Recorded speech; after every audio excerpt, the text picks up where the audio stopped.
All right. So to go through magnetics, the first thing, and again, let's not freak out. We're going to do a little bit. I'm going to present the formulae here of fields. We're not going to be doing double integrals, so don't. Some of you may like that.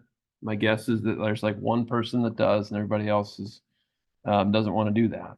All right. In general, we don't have to worry about that stuff too much. We need to think about the basics of it, right? And we need to use the concepts, but we don't necessarily need to do.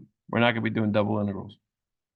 All right. So all of my key quantities that I would talk about here: H, B, and mu. All right. So I guess I defined everything here on the slide already, but mu is permeability. What is permeability? How fast something goes. Is there something?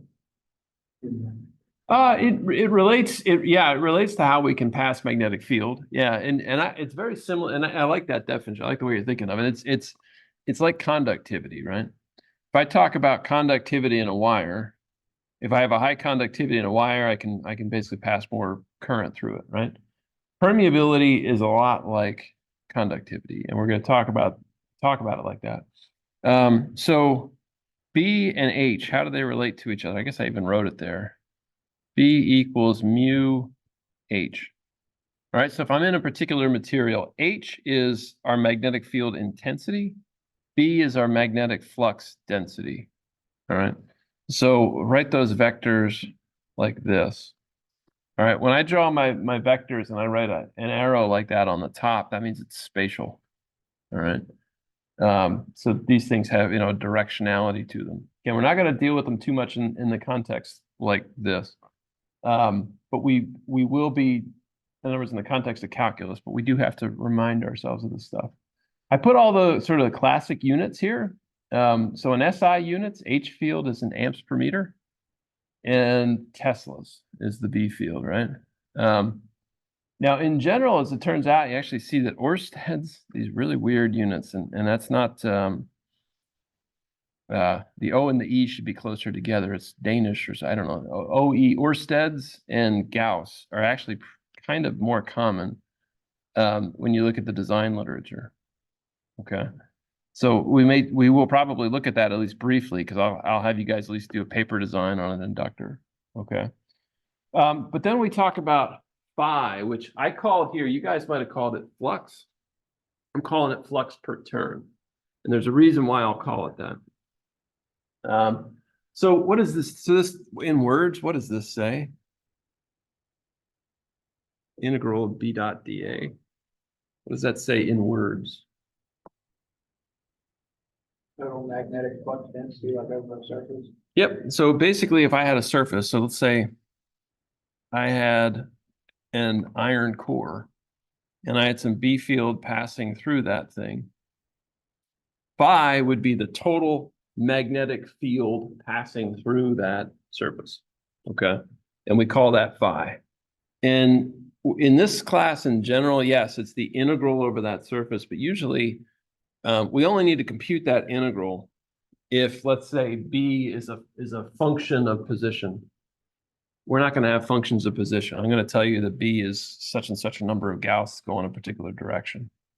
All right, so we're not going to have to do a lot of integrals.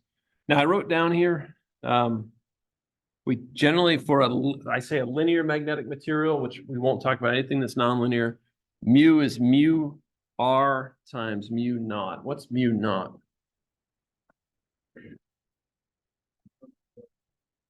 Permeability of free space, right? And so air basically has a mu of mu naught, right? So mu relative is basically how much more permeable is a particular material than free space.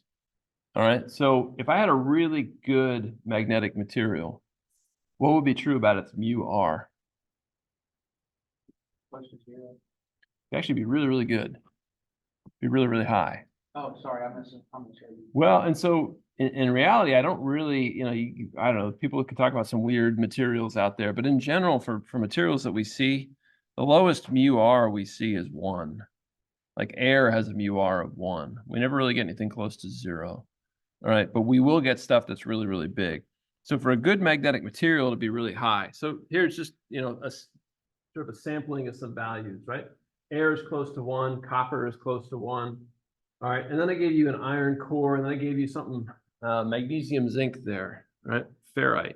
All right, ferrite's what we use for a lot of our inductors, and we're gonna look at some of that later, but we can see what the mu relative is. In other words, how many more times permeable is it than free space is what that is. So this is kind of, I say this is a lot like conductivity, because if I have copper has a really high conductivity. It's really good at carrying electrons, okay?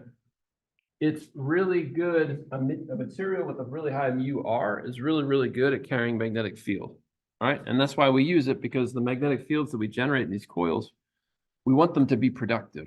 Productive meaning that they take part in useful energy transfer, all right? Which is what we'll think through a little bit later. All right, so for this class, I say there's 3 Maxwell's equations that matter. All right, Faraday's law, Gauss's law, and then the other one is Ampere's law. Okay. All right, so there's some equations there. What does that equation mean for Faraday's law in words? What would that equation mean? Well, yeah, so the integral of E dot ds is equal to the negative d by dt of B dot dA. What does that mean in words? If you had to explain that to a 8-year-old, what would you say? Run away? So electric field, magnetic field are perpendicular. We talk about waves. That's not what Faraday's law is telling us.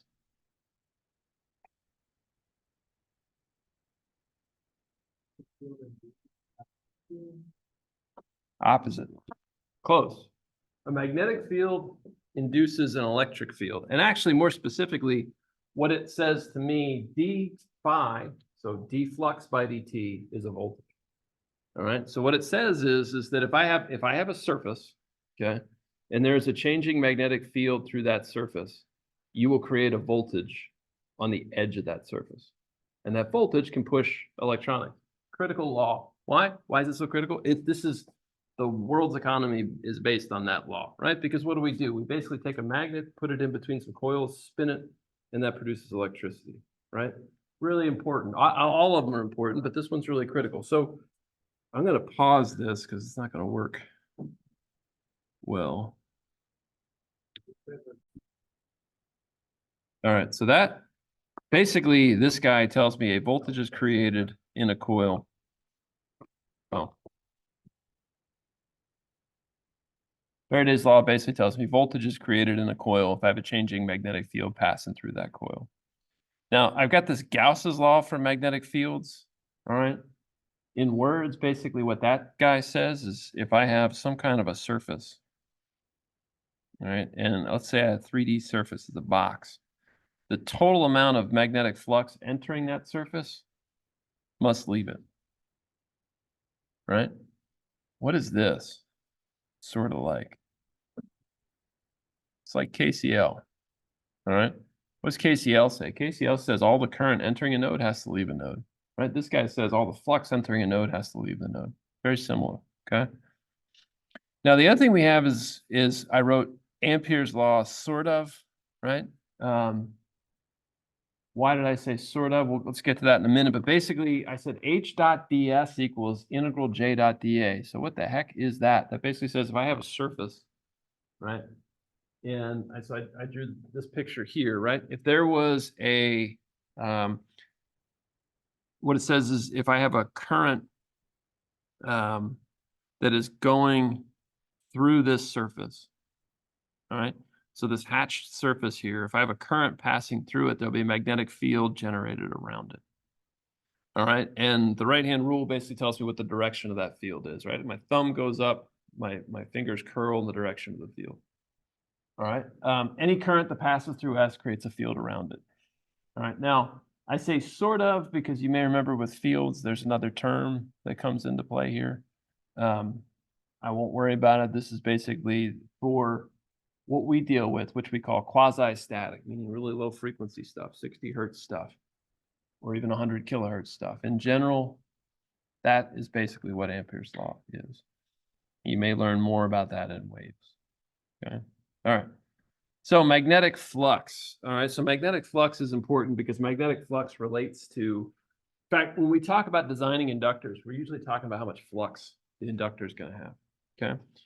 All right. So if I think about this thing, B dot dA, usually if B and A are not functions spatially, in other words, not functions of X, Y, and Z, how does this thing simplify itself? Well, I think of, in this case, what I've shown is I have a B field, which is moving in space in a particular way. And then, so B is a vector spatially, and A, the area, is a vector spatially. So if I look at this picture here on the left side, let's say that the B field, which direction does that guy look like he's pointing in spatially? Yeah, okay, so to the right. So what would that be if I'm thinking about this in space? That would be the X direction, right? So let's call it, I don't know, let's say this guy is 3 X hat, who's constant, and he's pointing in the X direction. What about the area there? So we talk about the area vector. You guys, hopefully you remember this from fields, right? If I talk about the area vector for that coil, we talk about the normal to that thing, in which direction it's pointing in, right? So in the what I'm showing here, that area vector, let's say this thing here, A, has an area of, I don't know, 2 meters squared, and that normal vector N there, which direction is that pointing in? Also in the X direction, okay? They're in parallel with each other. So B dot dA, because there's nothing to integrate here, right? Everything's constant. This guy becomes what? I have a dot product, right? So I would say that it's B dot A, like that, right? B dot A. So if I have B dot A, the way that I've drawn this here, what would be B dot A for the picture on the left?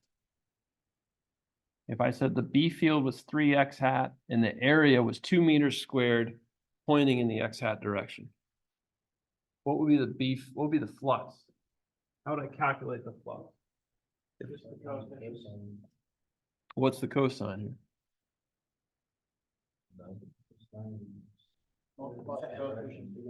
It's 0, right? It's 0, right? Yeah, because basically, what am I saying? It's the angle between those two vectors, and they're basically both pointing in the same direction. Angle between them is 0. So this guy, you know, you can say in general, it's the magnitude of B. This is what you guys seem like you know. Times the magnitude of A times cosine of the angle between them, which here has been defined as theta. Okay. So basically, if I look at this, if I look at the picture on the left, the answer would be 6, right? If I looked at the picture in the middle, I've already written it there, but it's 0 flux. Why 0? Perpendicular. Basically what it means is that none of the B field is passing through that coil at all. It's all passing over it, right? What about here? Well, it looks like the angle, so yeah, in the middle, we'll say this is the middle picture. This is the left. Picture on the right, what would I say? Well, it's the magnitude of B times the magnitude of A, which apparently in this case was 6. And then I would say cosine of what? Angle between them. And I got to be careful about whether that's negative or positive. I'm not being careful about that here, right? But it would matter if it's negative or positive. Now, why does it matter? It seems kind of weird for it. The angle because of how it goes in the negative part, but then it would be like negative. Yeah, I mean, so whether the flux is negative or positive, part of the reason why it matters to me in general, yeah, so I'll get the directionality wrong depending on it. But the reason why I really care about this is really how the generator functions for me, right? If I basically have a coil like I do here, right?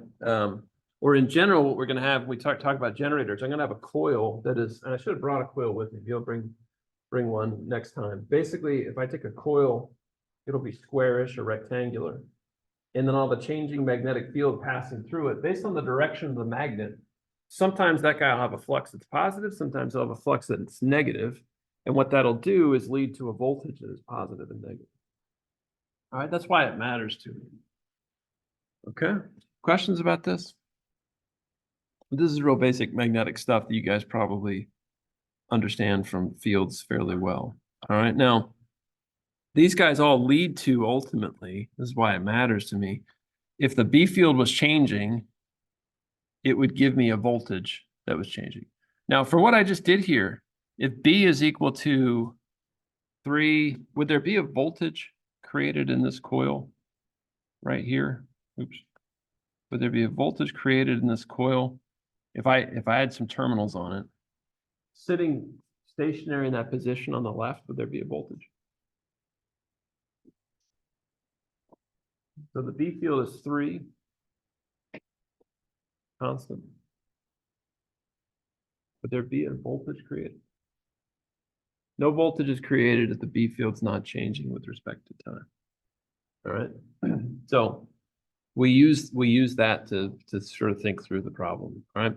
Now, all right, in general, we have coils that have N turns. All right. And so for that reason, we talk about something else called flux linkage or lambda. All right. So in this case, all right, this is a problem we're going to look at later. I put N turns of wire, and we usually say N turns of wire. So it's, you know, it can be a different number. And in this case, I'm going to say I got a current coming from somewhere. So I got a current I that's going here. Okay. Now I showed the B field direction here. The B field direction is shown with that dashed line. How did I get the direction of the B field? Yeah, I did the right-hand rule, right? So if I look at, there's a current going in, I would curl my fingers like this to show that it basically goes through the center of the coil. All right. Now, something we'll get to here in a second, but basically, if the mu of that core is approaching infinity, what that effectively means is that all of the B field is going to stay constrained within that core. All right. We'll talk about why that is here in a minute, but basically that's why it's showing it the way it is. So if there's a field, I wrote it as flux here, that is going through this. How did I calculate that flux? Well, I figured out what the B field was, and then I said phi equals B times A, all that kind of stuff, right? So, all right, if I went through that process and said, you know, phi equals whatever the B field is times A, that's the flux that's moving through each turn of that coil, right? And I'm saying there's N turns of coil on there. So if I wanted to figure out the total flux that links the entire thing, I would say, well, there's a flux phi going through coil 1. This is coil 1. Plus there's a flux phi going through coil 2. All the way up to whatever's going through coil N.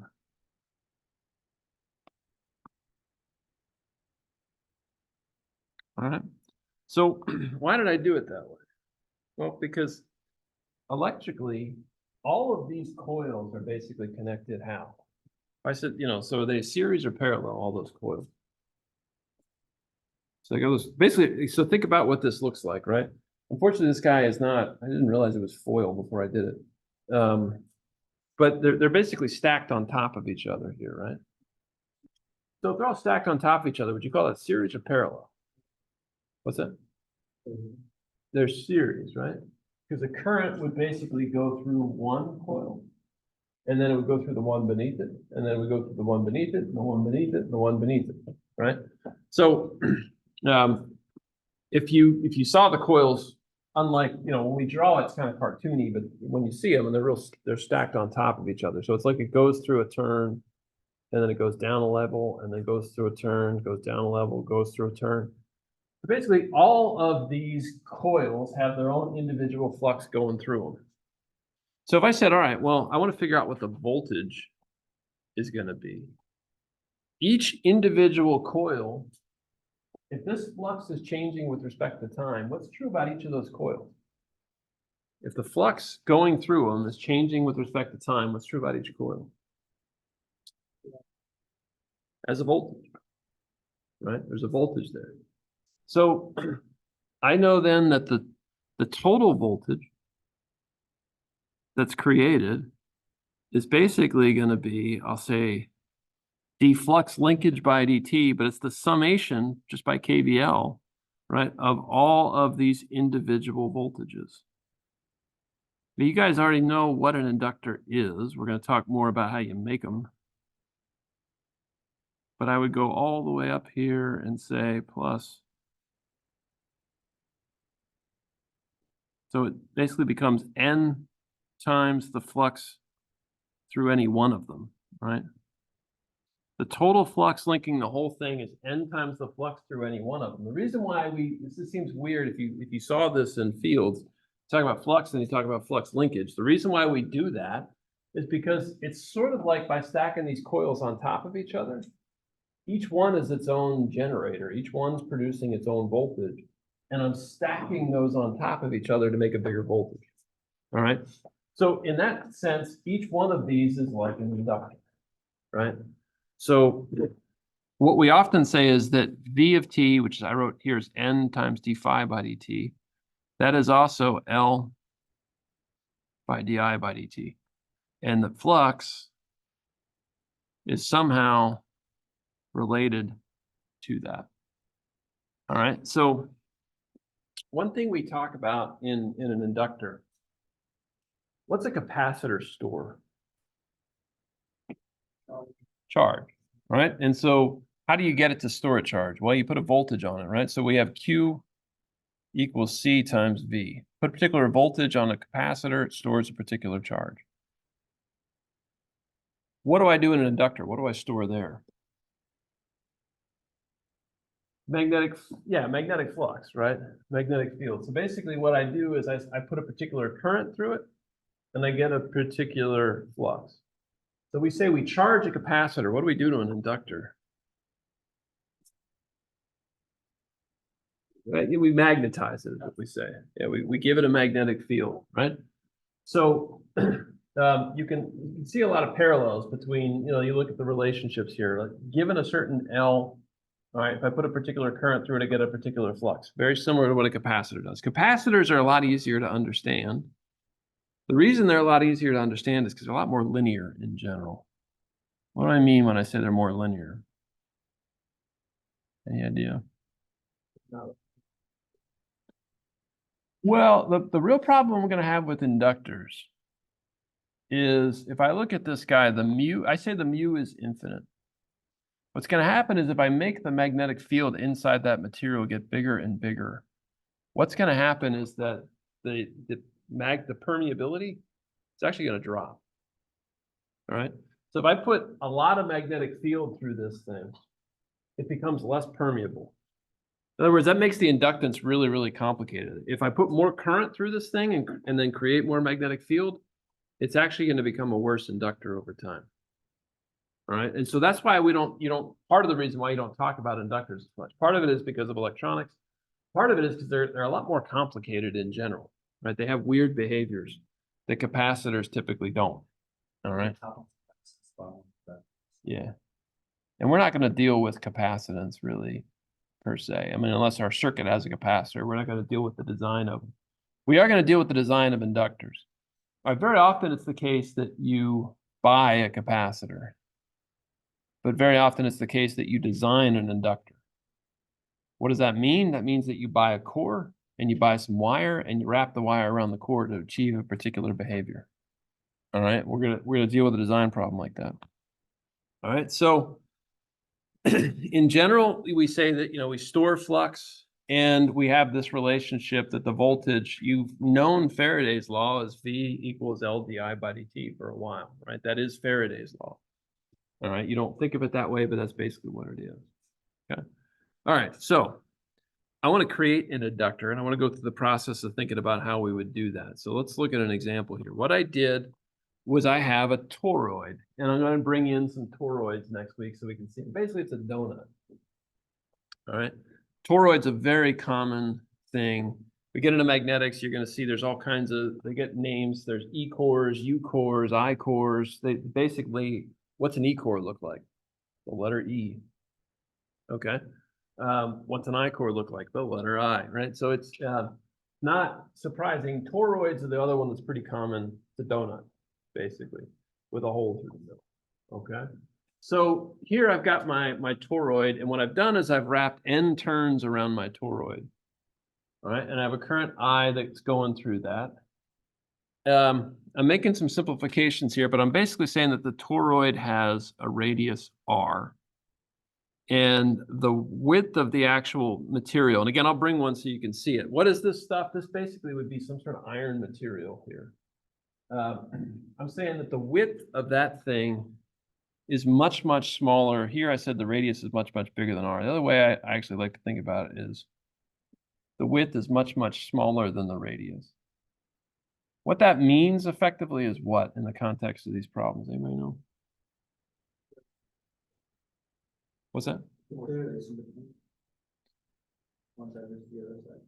Basically means I can ignore the thickness of that toroid. I can just basically think of the entire thickness of this toroid as being located right where the radius is.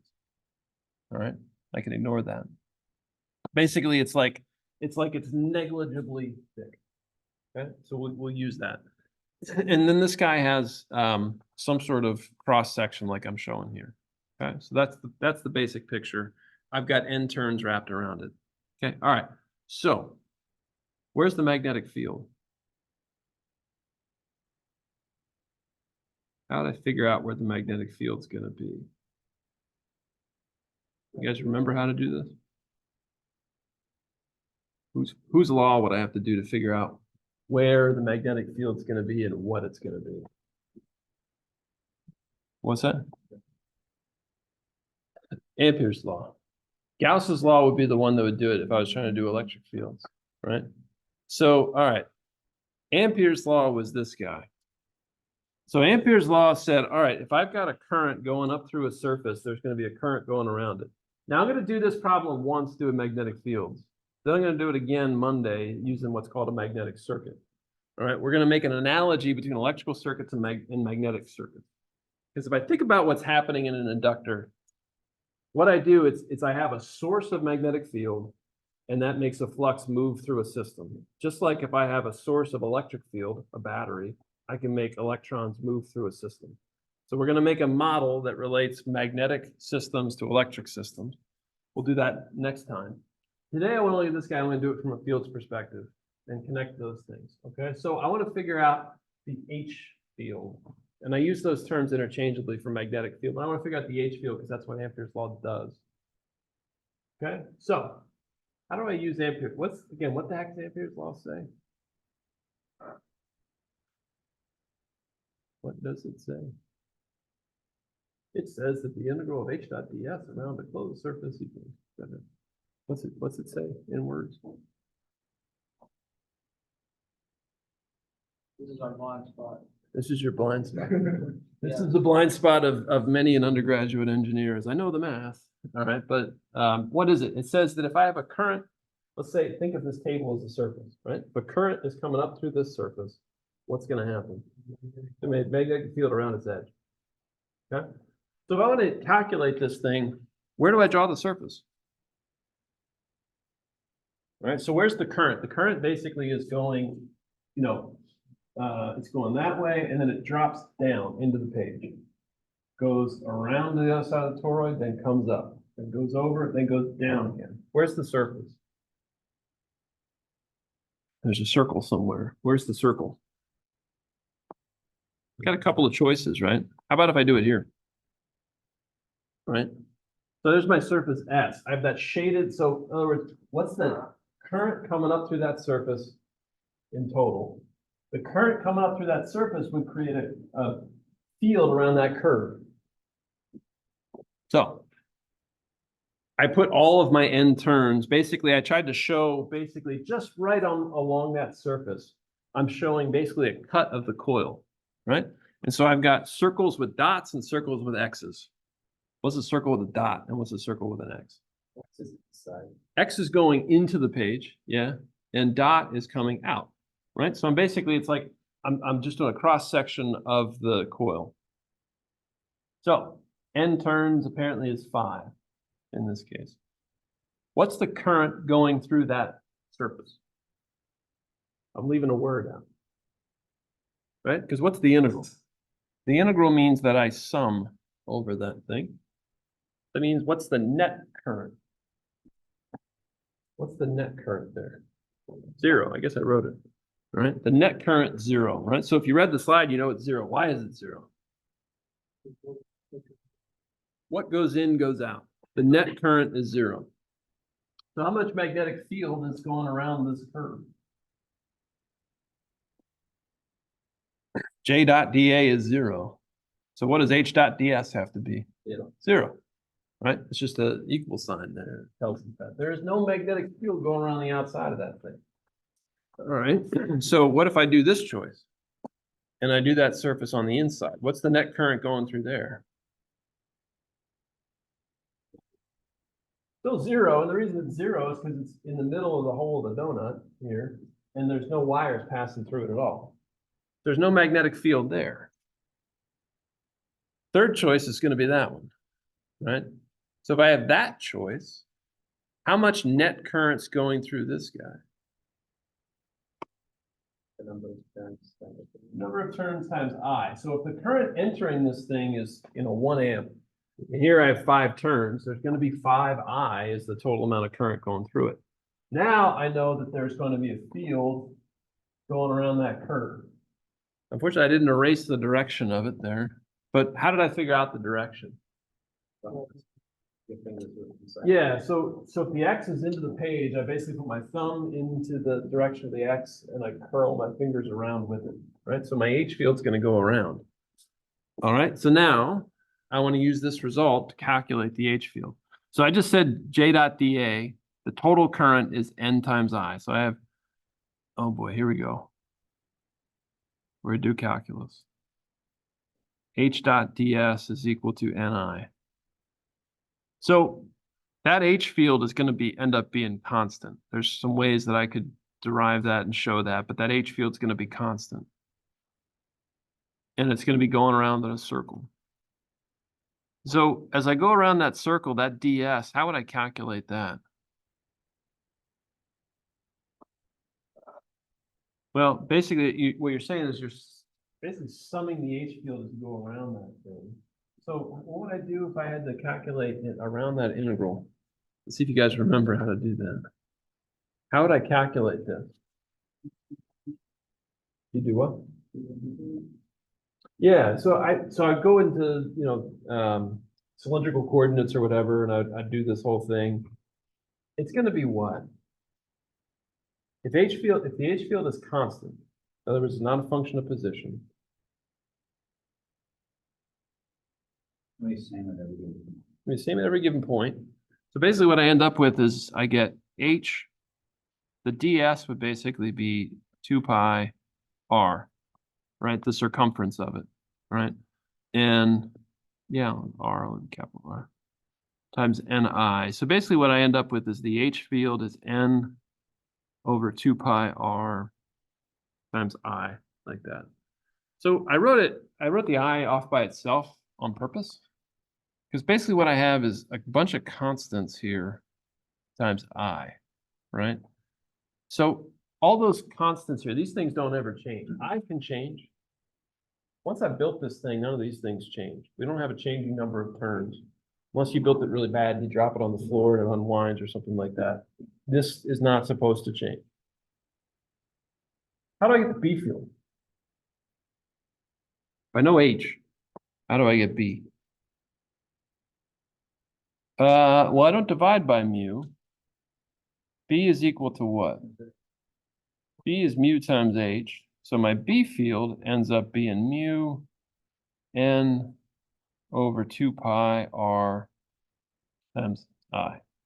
So as long as, I'm exaggerating this, as long as my coils are really tight to that core, it should be the case that the field stays inside the core. Okay. All right. And there's some implications about the mu and whatnot, but in general, it should be pretty tight. Okay, so I have that relationship. Now I want to get to the inductance. All right, so if I want to get to the inductance, what I have for myself is, all right, I said that B was equal to mu H. I won't worry about it as a vector because it's all constant. Mu N over 2 pi R times I. Let's say I wanted to calculate the flux. Okay. I want to calculate the flux. What is B again? What's the name for B? Magnetic what? Magnetic flux density. All right. So if I want to figure out the actual total flux, how does that relate to the B field? The total flux is that. How does that relate to the B field? This is flux. This is flux density. How do I go from a density to a total? You're in fields, you do an integral. Here, what area am I talking about? So the B fields basically go in this direction, right? Through that core. So what area am I talking about? I'm talking about the area that would basically be the cross section of that thing, right? The B field's moving through the cross section of that core, right? So if I had a core, again, I'll bring a core in next week. What you see is if I put a bunch of turns around it, the field's going through that core. All right. So if I take a cross section of it, I want to calculate the total field moving through that core. All right. So basically, I'm looking at this would be my cross section right here, what I've shown in profile. So that thing has a width W. All right. So I said that this guy here, I'll do it off to the side. This guy has a width W. How do I calculate if a circle has a width W? How do I calculate its area?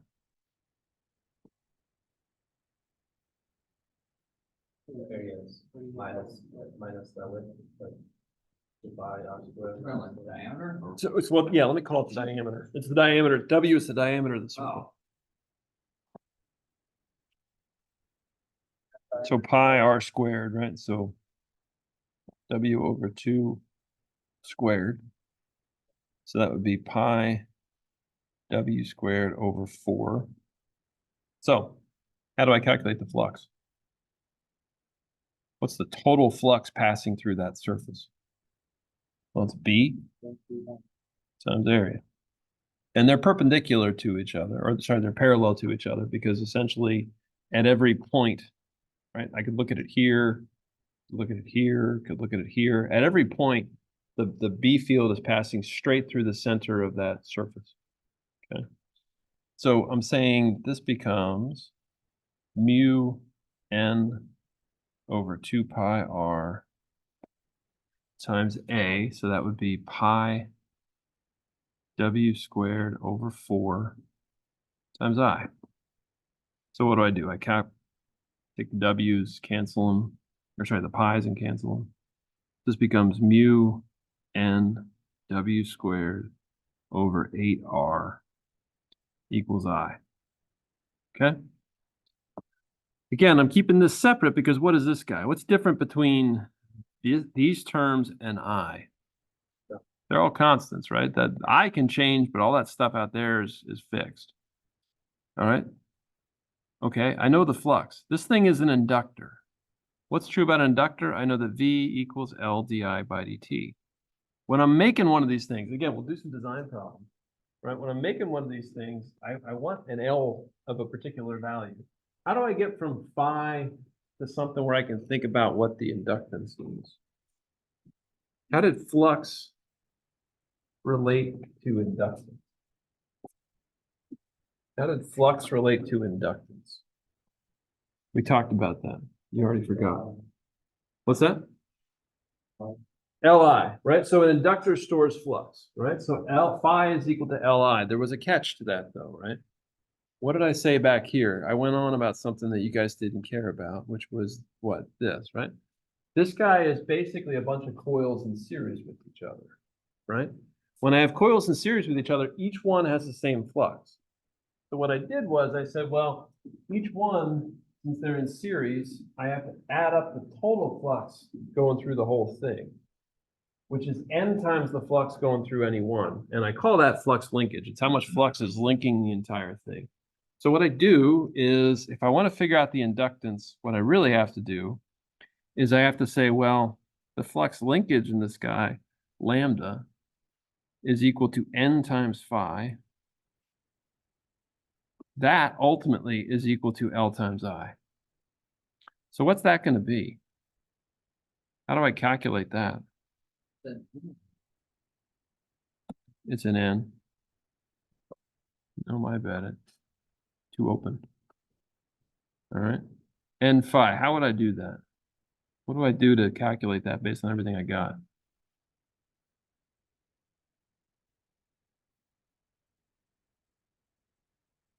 I know what flux is. It's this whole thing here. So how would I get to this step? Well, I don't solve for it. So I'm basically saying whatever I have for phi, I plug it in here. Phi times n would give me the total flux linkage, right? So yeah, I end up with mu.